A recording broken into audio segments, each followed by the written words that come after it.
Hi, this is Elizabeth Tryon, and you're listening to the People's Showcase.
All right. Hi, everybody. It's Dean. Welcome to the People's Showcase.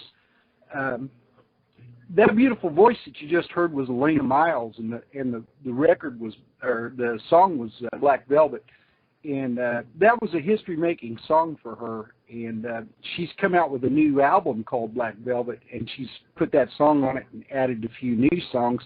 And we're going to talk to her today about that album. But first, I want to tell you that today's program is being sponsored by the Grace Children's Orphanage, so please check them out. And Alannah's first self-titled album in 1989 produced 4 top 40 hits. Love Is, which we're going to play today, Lover of Mine, and Still Got This Thing, as well as the #1 international smash, Black Velvet, which she won a Grammy Award for Best Female Rock Performance, along with several Juno Awards, a Diamond Award for sales in excess of 1 million in Canada. She is the only artist who still retains this status for her debut record. Now, she's a completely amazing lady, a completely amazing performer and star, and I'm going to try to add her to this conversation here so she can take the fan questions and stuff, and then we're going to discuss Black Velvet.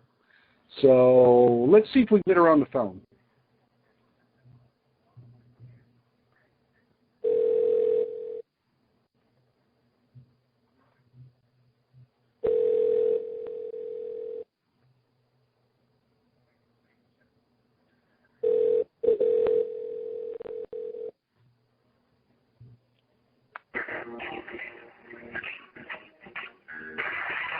Message after the tone.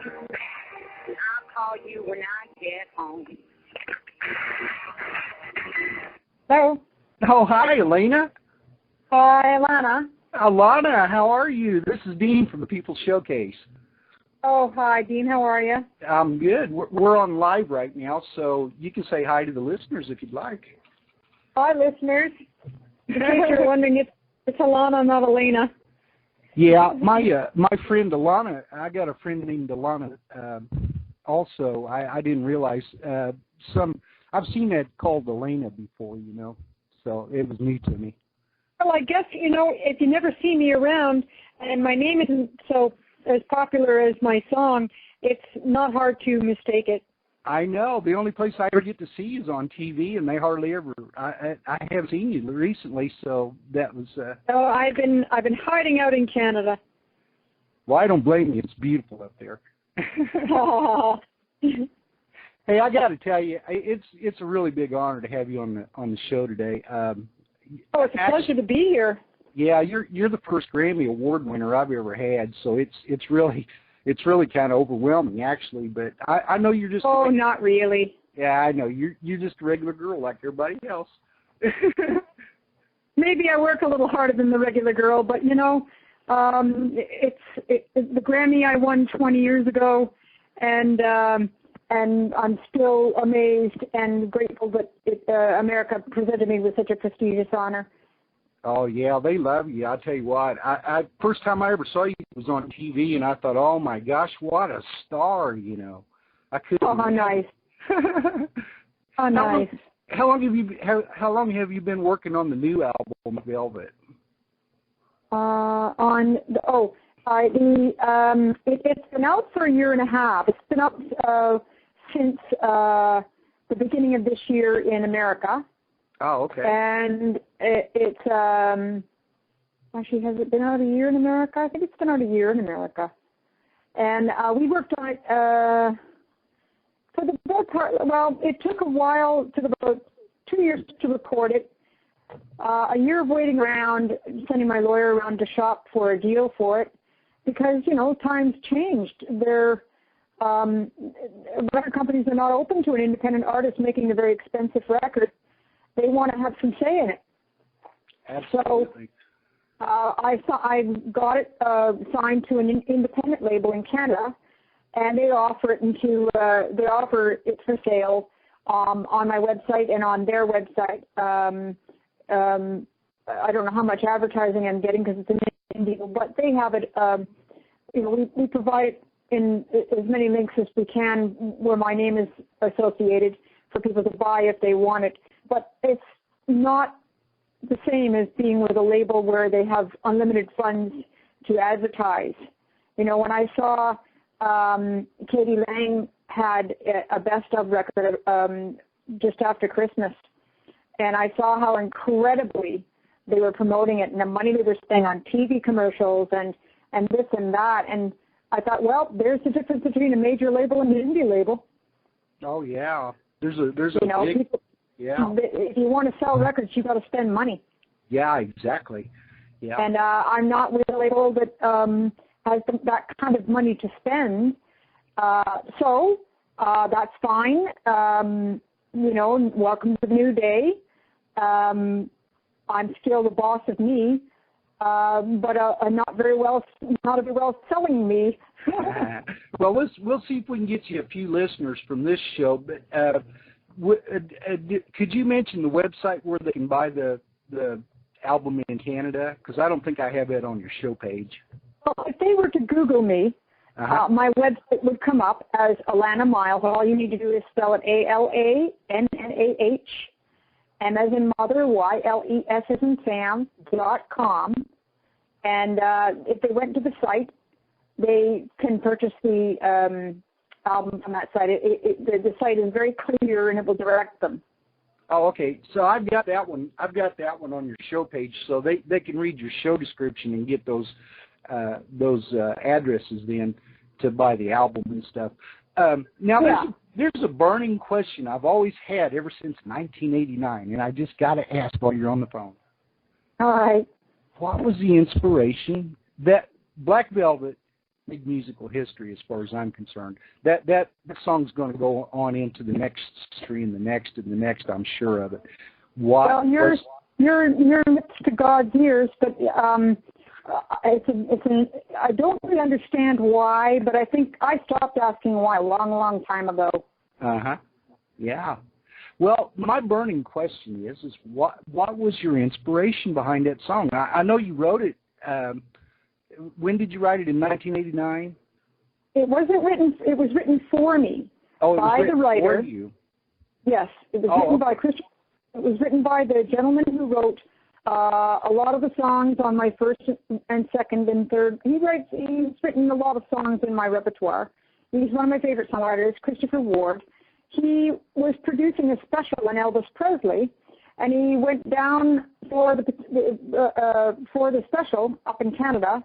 He went down to Nashville, to Memphis actually, to a vigil for around Elvis's grave with a busload of Elvis fans. And on the way, he was an enormous Elvis fan. He loved Elvis. Who doesn't? And he was so inspired by the fans and their love of Elvis that when he got there, he wrote down these images about his trip. And when he came home, he put it into a song about Elvis and put all his images. And he came home, and we were in the middle of doing the production for my record, which was released in April of '89. And but it was finished in the fall of '88. And we were, I can't remember what year of Elvis's death it was, probably his 10th year. Mm-hmm. If he's something like that, if he's been gone 30 years, then it would have been, he's been gone about 32 years, it would have been his 10th anniversary of his death, because 20 years is. And he came home and he said, "Now, I know you don't like shuffles, the Rented groove, and I didn't particularly like shuffles. Some drummer told me, I'm not playing a shuffle, and got it in my head that shuffles are no good." And whatever. And Christopher played me the shuffle, and the minute I heard the song, I got goosebumps. My skin, the hairs on I knew instantly that it was mine. And I was instantly afraid that someone would get it before I would. Right. I got goosebumps when I first heard it too, and I always wondered how that song came to be. You know, I didn't have a clue that it was about seeing Elvis or an Elvis. He didn't see Elvis. He saw Elvis's fans' love.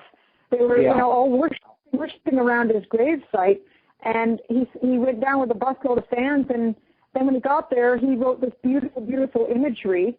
and he wrote the story. And remember, he's producing a special on Elvis, so he used whatever information he found out about Elvis, Love Me Tender, Left Him Crying in the Aisles, and he was like, he started the song out with Gladys burping little baby Elvis on her shoulder, and he developed the story, and I won't tell you where Black Velvet comes from because I don't want to give anybody millions of dollars worth of free advertising. Right. But it was a metaphor that he used to describe the sound that came out of Elvis's mouth.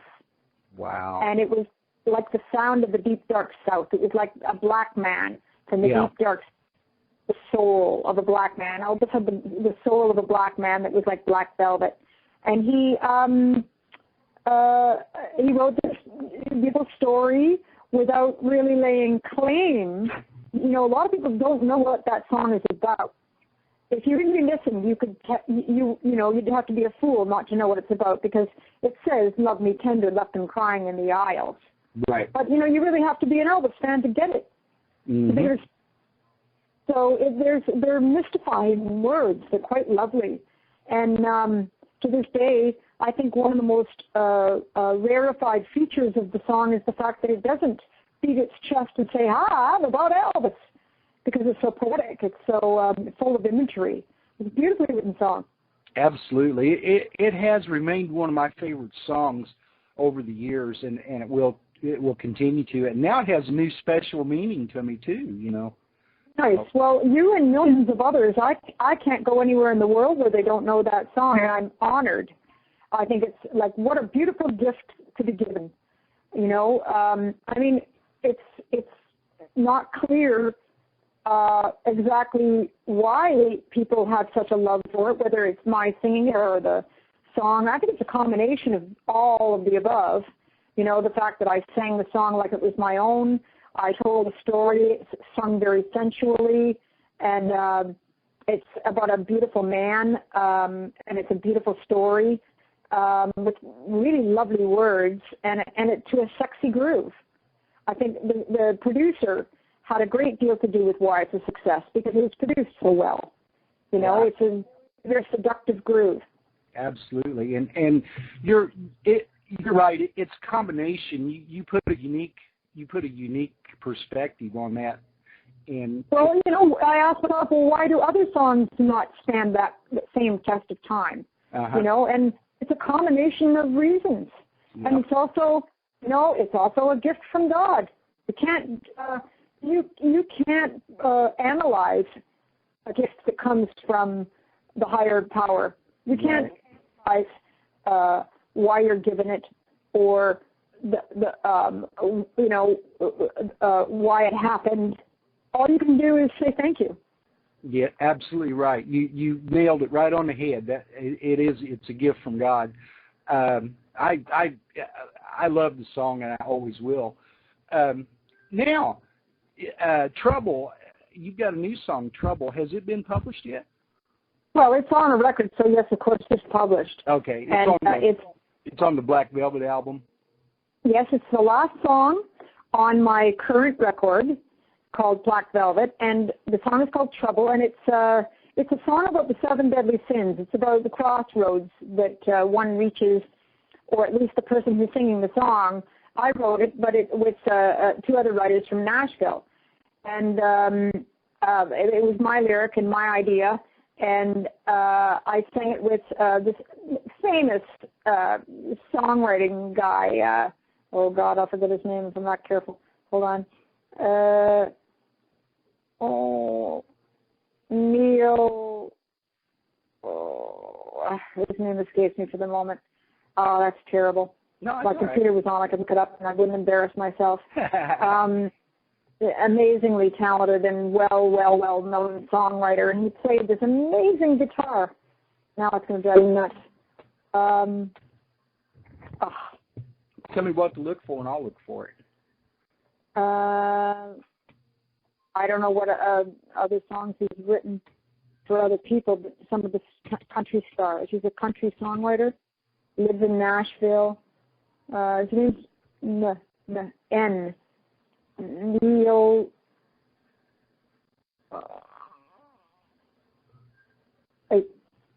it's escaping me, so I'll just continue. Okay. Anyway, he put this National Resonator guitar part down, and out of my voice came that vocal. And so be it, that was the vocal. And I decided to put it on this record because every record I do some strange turnabout after making a big pop record or whatever it is that I do, and I put some strange song on as the last song. Something very unusual and unlike the rest of the record. In this case, it's the blueprint for where I'm going next with my music with a jug band, making a blues style, 1940s style blues record. So this is, I've just done a video. I'm completing the video this Sunday, actually, and we're releasing the video on YouTube. A really wonderful, talented film director in Toronto, Alannah Myles, offered me his services. And for the last year, we were shooting this video, and now we're putting the final touches so that it can be released.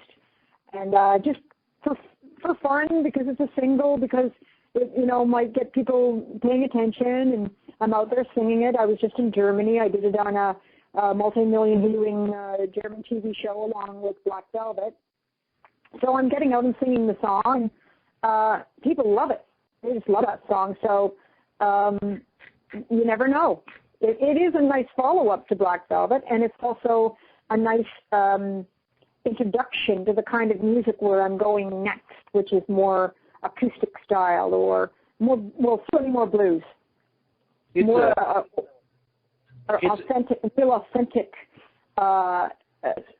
gospel, soulful, very black blues. Now, I say that, I know it's politically incorrect, but I don't think that I'm insulting anybody by saying how black my music is. I mean the same thing as African American or soulful or anybody that's from the deep, dark South that, sings with a tremendous amount of soul. That's a large part of my persona, if you will. I mean, I can sing many different styles, but the most natural way for me to sing, the easiest way for me to sing is that black man comes out in me. Yeah. That soulful, bluesy style comes out in me, and in Trouble, I don't think I'll ever sing like that again. That the vocal on that particular track was spirited. Yeah, I think it was full of devil. Well, it's a wonderful song, and it's fun, and I think telling exactly what the inspiration behind those things is the correct thing to do. I don't care about it politically incorrect. I think that the influence, it's just the same as like Elvis or anybody else that's had that influence, so they felt free to talk about it, and I think you should be able to too. Well, I don't mean to offend in any way, and I don't really see the difference between what's underneath the skin color. We're all the same flesh and blood, and individual spirits. But there's definitely a ritual that happens when black people dance and sing. They certainly have more soul than white people. Absolutely, and you're right. We're all from the same Creator. I mean, it doesn't make any difference whether we're black or white. We're all brothers and sisters. So it's just, that's one of my messages in my ministries that I try to teach people is that we're all the same. And well, and we are. What Trouble is about is someone who believes that she's been cursed. Mm-hmm. So it's about what a person who's talking like they've been cursed. Now, I don't believe in curses, but at the time that I wrote that song, I did. Right. What I learned was when you believe in a curse, then it exists because you're giving it power. Mm-hmm. But you don't believe in curses and you give it no power. You snuff it out. You're protected by God's power and that no curse could possibly come to you. Yeah. If you don't believe that, then the negative forces, that person we call the devil, will fire up all their forces and cause you tremendous grief. Absolutely. It comes from within you. It comes from without, but it comes when you allow it. So I guess the song is about somebody who allows the devil to believe that they've been cursed. So they call 911 when they need a fix. But when they want to call you, they call 666. Exactly. You know, when you knock the devil, they call 666. It's just a funny, you know, sort of very Southern style, old-fashioned style acoustic song about meeting with the devil. Exactly. It doesn't mean that it doesn't mean I entertain the devil, and I certainly don't. But it's just a story. Exactly. Yeah. Well, we're at the halfway point in our show. Will you listen to Trouble with Me, and let's take a break from the telephone for a second, and then we'll take callers after we come back. Does that sound okay? Absolutely. This is live, isn't it? Yes, ma'am. All right. So we'll listen to Trouble from the album Black Velvet by Alannah Myles.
That's so much fun. Oh, thank you. I love that. That's so much fun. Oh, it's another side that I got to express. I'm very glad I put it on the record, actually. Yeah, I am too, because it lets me see more of the versatility of your singing. You know. Well, it's probably the biggest problem with record companies, or at least the record companies I was signed to. Certainly a big company like Atlantic Records just didn't know what the hell to do with somebody that had as much range as I did, and I couldn't not be who I am. I couldn't not express my range and fall into a category or a label of music. I just couldn't do it. Yeah, they have certain parameters that most artists follow, don't they? I mean, they're looking for a certain sound. I mean, stuff. Artists don't do 4 or 5 different types, styles of music on one record. They're not nuts. They stick with one style. Yeah. But that's just not my style. I can do pop, I can do rock, I can do classical, and I can do blues, and I want to stick them all on the same record. Absolutely, and I really love that, because that gives you the variety of listening to the same style over and over all the time is not any fun to me. I like it when an artist gets versatile.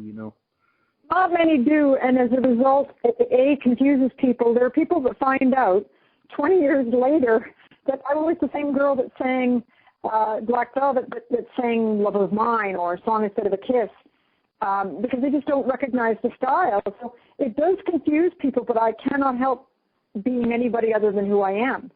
I need to create, and I do not regret having done exactly as I did, because even though I'm not as famous as Madonna, the world knows me for being exactly what I wanted to be, which was someone with a wide range for singing many different kinds of music well. Yeah, I haven't paid much attention to Madonna. Has she ever won a Grammy? Oh, well, maybe she would have had, did Britney Spears ever win a Grammy? I don't know. Exactly.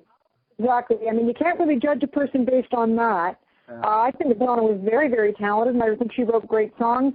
I don't think you can judge her based on whether she's Grammy material or not, but because, there's a lot of people that have won 5 Grammys, and you wonder, I suppose it is difficult to, it's a, what do you call it? It's a symbol of being the best.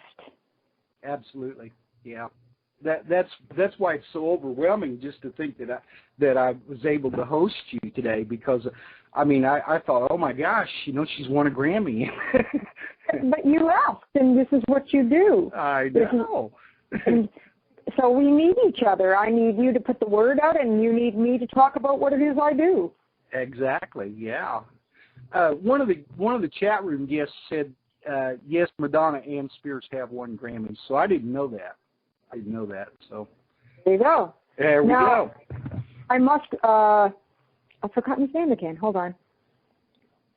I must recant the songwriter that I sang, who played the guitar part. His name was Gary Nicholson. Oh, okay, Gary Nicholson. Yeah, I've heard of him and know him. Yeah. Songwriter. Yeah. And Marshall Chapman, who is an incredibly talented country singer from Nashville, and both of them helped me put that together. Oh God, I got a version to his name. Gary was he put down the guitar parts because he heard exactly what I needed to do, and made it easy for me to come up with, and the vocal that I did, and Marshall was there to aid us in ordering. I did pretty much the lion's share of the lyric, but Marshall was helpful in making it all make sense. Ah, okay. So that was Gary Nicholson and Marshall Chapman. Yes. Ah, okay. Those are my collaborators. So it really is a real southern song, Well, I'm going to I'm going to tell the listeners that we're getting short on time, so if anybody wants to call in and say hello to Alannah, please feel free to do so. And I'll take Skype calls even. So, Dean, it's not the first time I've done a radio show where not one person has called in. Oh, really? Yeah, I've left my hosts baffled, wondering why aren't they calling? They normally call. Because people, I don't know why, largely because a lot of them don't know who I am, and also because, I don't know, maybe they would rather listen to what I have to say, but it's the strangest thing. I've done this many, many times where I've done a call-in live show, and nobody calls in. I know, it's weird, isn't it? Nobody. I mean, it's the strangest thing in the world. So I just continue doing the interview with the host and playing the material that, people can listen to, and people just sit back and listen. Yeah. I don't know why. I get a lot of that in the early afternoon because people are still at work, But we have Paul Montador from London is in the chat room, and we have New York After Dark Radio, which is a friend of mine that wrote a book called The First Responders. She was a police officer that was present during the 9/11 happenings. I kind of wish she'd call in and say hi. They have Jamie in Florida and Anastasia in Illinois. So we've got listeners from around the country, and a lot of my listeners listen to the archives because they don't get home from work soon enough to be live, Yeah. And then the children at Grace Children's Orphanage are listening to you in India. Oh, wow. So you're being heard in India and London. Oh, that's cool. Very, very cool. Yeah. So we'll have a good time. Are you doing any tours right now? I do the odd date here and there. There's less touring going on because of the economy, and touring is just something that requires agency representation, which I have not had. I've just taken on an American agent. The name of the agency is ARM, A-R-M, and they handle classic rock acts. And I'm very, very pleased to find someone at that agency to represent me, to bring me down to the States to do some concerts, which I have avoided for the last 15 years. Oh. And any particular reason, or you just didn't feel like? I'll be honest with you, it's probably the shame. I was, how do I put it in a nutshell? I sold over 8 million records, and the record company made them about $80 million, and they left me broke. Oh, my. They made me pay back whatever it cost me to make 3 records from the profits of the sales of my multi-million selling record. Oh, my. So I did not see a penny for 18 years until 2 years ago. Wow. When I had to pay back $5 or $6 million from the profits, from my profits. Wow. So it took me 20 years to pay back $5 or $6 million, and I sat on my butt and I toured my face off because I needed to pay my rent because I had, to live. Right. And so to be honest with you, the answer to the question is probably I was ashamed. I just couldn't come to America and face the way I felt.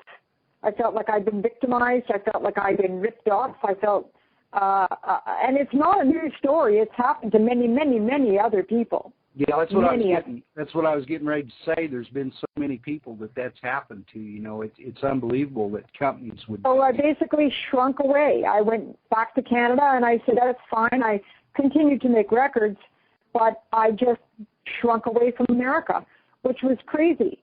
I now see how crazy it was now that I have a new agent. I think, well, why didn't they do that 10 years ago? But I came home to heal. So, yeah. And the healing period is now over. Sometimes, now I need to go play for my American fans. Yeah, sometimes that happens, and you'll come back stronger than ever because you haven't played for a while. have you? No, that's not true. That's not true. I have been playing constantly. I play in Canada and in Europe. Oh, okay. I tour through Europe, and I play. I will go to do a show in Germany for a weekend and come home every month. That's how I make my living. Wow. The people, I know. The people in Germany probably love you, don't yes, they love me all over the world because I keep on touring and they get to see me play. But for some reason, I guess because I was signed in America and I felt this internal shame of being, I was embarrassed to have to go to America broke. Yeah. So I never went. I never bothered. That's terrible. That's terrible that they done like that. Well, I realize now that it doesn't matter, and I owe it to my fans to let them know the truth. And I'm not ashamed to talk about it anymore. Good. But I didn't want to talk about it. I didn't want it to be the thing I talked about when I went on talk shows, or the thing I didn't want money to be the sole point of conversation. Wow. Now, it's not. It's just part of it. Absolutely. Well, if your American agent gets you down around Indianapolis, Indiana, look out in the audience and you'll see a guy standing out there that says, "This is Dean," with a sign that says, "This is Dean." Okay. I'll be sure to sing your song.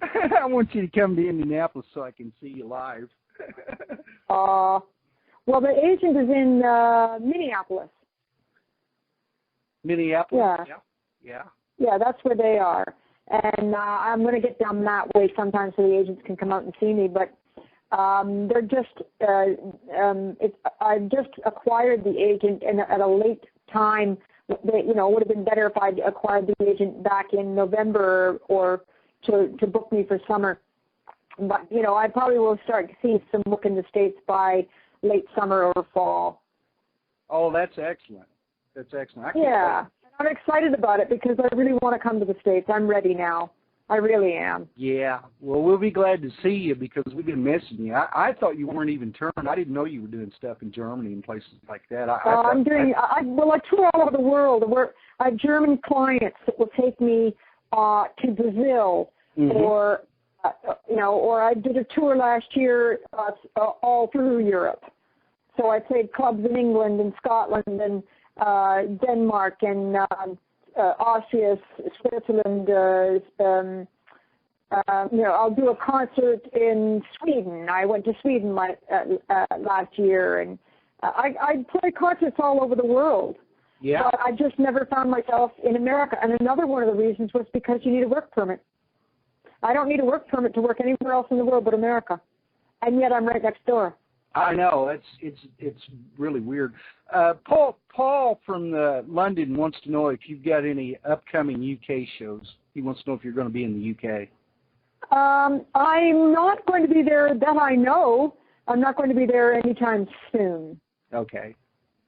Yeah, undoubtedly, if I make a blues record, they're going to want me in the UK. Absolutely, yeah. So do you post on your website the tour dates and stuff whenever you get them? Oh yeah, I post on MySpace and on my website at AllannahMyles.com. Whenever there's a date, I put it up, and it's on the. I make it difficult to find. It's on the front page. Good. Okay. So I'm going to have to start hitting that website more, so in case you get down around Indianapolis. Well, the dates will go up. When I'm, I guess the idea is for people, I know I have all kinds of fans out there, when are you coming here? When are you coming here? And I have young fans who found out about me through their mother and their father's collection and have decided, they grew up as little babies with my music and they're fans. So it's quite fantastic. I know that there's a whole new world out there for me, and I'm not like any other singer. A lot of singers in my position, not everyone, but a lot of lady singers have hung up their hat. Right. They don't do it anymore. Right. But I will do it the rest of my life. Well, I'm glad. It's what I was born to do. I have to sort out how I'm going to fund my next record, but I'm not worried about that. That'll come. God willing, it'll come. Sure. Absolutely. Paul says the Edinburgh International Blues Festival would be good if you could book into there. Well, yeah, it would. Get a UK agent to get me over there. Yeah. Well, hey, Paul, find her a UK agent that can get her over there, okay? Alannah, how did you first get interested in music? Were you always in music since you were a child, or is that something that you developed, later? Or I was an actor by default. I studied acting and I did television commercials to make money to pay for demo tapes, so I could be what my dream was, to be a singer. And so I made a lot of money as an actress, but I only ever did it to make money to pay for the demo tapes. But the record companies saw I started doing so many commercials on television that the record companies saw me as an actor and not a singer, and so they said forget it and wouldn't sign me. So I eventually convinced the man who wrote my songs and whom I lived with to take on a job. He was also a recording artist, and I convinced him to take on a job on television so he could make money, and he used his money to invest in me and himself in his own songwriting, and boy, he won the lottery. That's excellent. Yeah, he sure did. I'll tell you what. We're down to 13 minutes. If anybody wants to say hello to her, they better call now because we're going to start playing music and going into some other stuff here pretty soon. So. I think it's time to threaten them. Yeah. Threaten our listeners. They can call us on Click to Chat. They don't even have to use the phone. They can just use the computer. Well, again, I'm not surprised. This happens to me all the time. I don't know what's so scary about me. You know what? You're such a star. I was a little bit in well, and yet I'm more normal than most normal people. I know. I really am, and because I've been away from, let's say, I don't do the red carpet. You don't see me out there doing the red carpet. You don't see me. I'm not like Bon Jovi, or I'm not out there working it. So as a result of that, I lead a very quiet life. But when you're somebody whose music is very publicized, who's got a lot of fans, you need to go out there and show people what you look like, and you need to get out there. And I failed to do that. So I think what that does, it makes people go, ooh. I think it creates another layer of mystery, and another untouchable quality, perhaps. Yes, exactly. And as you can hear from my words and the way I speak, I'm actually very, very normal. And I'm very approachable. I really like people a lot, and I'm happy to talk to my fans and to share I have a Facebook fan page, and I just love going in there and talking to the fans and leaving, individual messages for people, and I get a lot of love from my fans. It's quite a lovely feeling that I get from people out there in the world. Yeah. I think also I'm a big chin. I don't want to have to go out and be criticized like a lot of American stars are very seriously and heavily criticized by the general public, and I just don't feel that I deserve to be subjected to that. Right. And maybe that's one of the reasons why I'm not in a hurry to do any red carpets. Yeah. Why I just, I don't really have time for all that crap. Exactly. I don't have time for negative energy.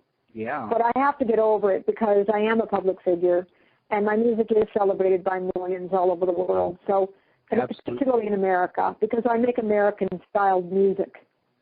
Absolutely. So I really do need to go down and embrace my star and embrace the people who made me a star.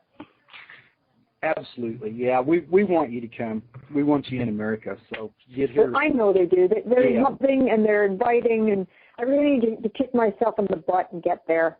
Yeah. And I will. Yeah. I will. Well, that's and I great. will come back stronger. I'll come back a whole lot stronger. I know you will. I want to ask you a couple little questions. What happens is a lot of times fans like to identify with their favorite star, you know. So I want to ask you just a couple of little questions about what you like and don't. So one of the questions I want to ask you is, what is your favorite book? My favorite book. Mm-hmm. I'm not a big reader. And my heavy reading time, which would have been, a couple of years ago, the computer has taken me away from reading because I do mostly writing. Mm-hmm. But favorite book. Mine's The Hobbit. I'm trying. I don't think I have. It's like I don't have a favorite song. Really? I really don't, and I don't have a favorite actor, and I don't have a favorite singer. Okay. That doesn't mean I don't adore many. Yes. I just don't have a favorite. That helps. I read books on Eastern faith that help me with spirituality, like Dead Men called Osho. I like Deepak Chopra. I like him a lot. I've read all his books. Yeah. I tend to spend a lot of time when I read trying to invest in healing and sorting through a conundrum of psychological messes, if you will, to help me get better and stay strong and balanced. Right. So I tend to read a lot of books on spirituality. But my favorite book would have to be the I Ching. Okay, that's one of my favorites too. Yeah, I've been a theology student most of my life, so Eastern religions is something that I Fascinated. study. Yeah. And I study martial arts too, and I'm a self-healing master, Reiki master. How one? Yeah. This is what the Irish call water finding its own level. Yeah, exactly. I think that's so much fun. What's your favorite? Do you have a favorite food? Favorite food? Yeah. I like garlic, so I have to say probably Italian. There you go. Favorite food? Favorite food? Gee, I don't have a favorite anything, do I? I like a lot of food. I don't eat anything with a face. Like a cow or a pig or a deer. But I eat chickens and fish. Yeah. But I don't eat anything with a face. So I'm trying to think what my favorite meal would be. Probably Italian. Probably Italian and pasta, and I like garlic. So good quality, healthy food. Yeah, you know? I think I'm a minimalist. I don't weigh very much. I'm very small. Yeah. This big, huge voice comes out of me, and people go, "What the hell?" They think I'm I bet that's fun to see. That's why I want to see you live. I want to see that huge voice. I'm a little tiny thing. Yeah, that little tiny girl. Yeah, I'm 5'6", but I'm very, very small. Yeah. And I'm very little tiny hips, and I look a lot large, well, no, I think I have to say that I look very thin.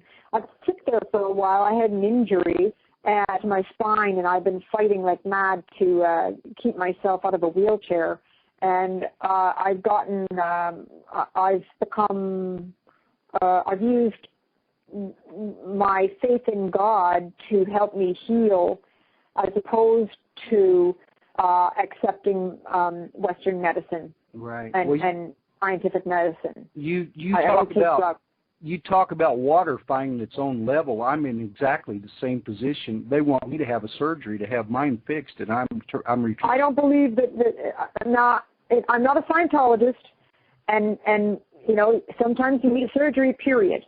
I'm not a doctor, but I am not prepared to tranquilize myself beyond all recognition, so that my mind is contorted or unclear in order to save myself from the pain I've gone through. Instead, I would rather go through the pain because I believe that God gave us pain to identify the source of our psychological problems. Exactly. Yeah, that's exactly right. I know that is an extremely eccentric belief, and doctors can't wrap their head around it.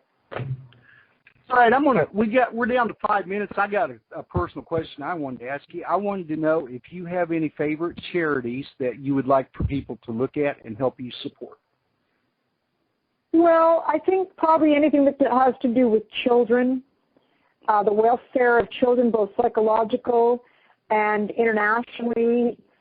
Those children in third world countries that deserve an education or have miserable circumstances from their AIDS, births, lack of water, lack of medication, the human resources that we as wealthy North Americans can provide for those others that are not in as fortunate as circumstances as us.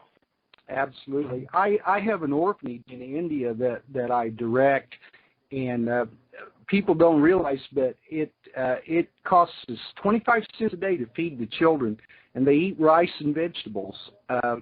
So we could feed 4 children a day on $1. So that just, It's a sad thing. It's a sad thing when you tell me things like this, and I'm sure that every famous person that makes millions of dollars feels the same sadness, which is why they work so hard to loan their fame towards worthy causes to get money from people, because, everybody, even if you're poor in North America, you can afford $1. Absolutely. That's my point. But don't you worry about it now. I didn't tell you that to worry you. Even if you beg for it. Yeah. Surely to God, when you go out on the streets and beg for $1, it'll be given to you. Yeah, absolutely. But don't you worry about that, because I didn't tell you that to worry you. I just wanted you to know what kind realize. Yeah. So anyway, all right. Gosh, I wished I could have you for 2 or 3 more hours, but we're down to 3 minutes. Do you have any final thoughts for the listeners? Just a great many thanks for the love they've shown me over the years for my music, and that it's not over for me. The world is not finished with me, and I'm not finished with it. All right. Thank you, Alannah. It's such a pleasure and an honor to have you. I've been a fan for a long time, and I just never imagined that I would ever have you as a guest on my show.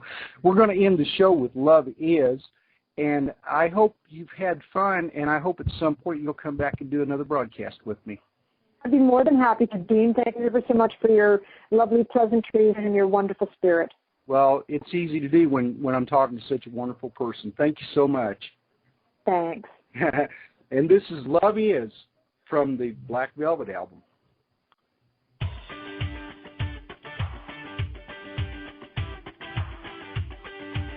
Everyone's telling you thanks.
I any second now.